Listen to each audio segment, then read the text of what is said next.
अथा श्रीवीरभद्रसहस्रनामः प्रारम्भः। ओं श्री गुरुबसवलिंगाय नमः। ओं श्री सांबसदाशिवाय नमः। ओं अस्य श्रीवीरभद्रसहस्रनामस्तोत्र महामन्त्रस्य दूर्वास ऋषिः श्रीवीरभद्रत्र्यम्बको देवता अनुष्टुप् छन्दः।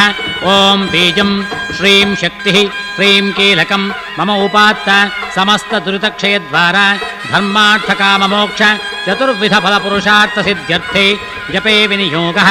अथ करन्यासः। ओं ओं अङ्गुष्ठाभ्यां नमः।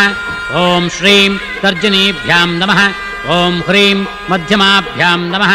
ओं ओं अनामिकाभ्यां नमः। ओं श्रीं कनिष्ठकाभ्यां नमः। ओं ह्रीं करतलकरपृष्ठाभ्यां नमः। अथ हृदयादि अङ्गन्यासं कृत्वा ओं ओं हृदयाय नमः। ओं श्रीं शिरसे स्वाहा। ओं ह्रीं शिखायै वषट्। ओं ओं कवचायुहम्। ओं श्रीं नेत्रत्रयाय वौषट्। ओं ह्रीं अस्त्राय फट्। ओं भूर्भुवस्वरोम् इति दिग्बन्धः। अथा ध्यानं ध्यायेन्नित्यं महेशं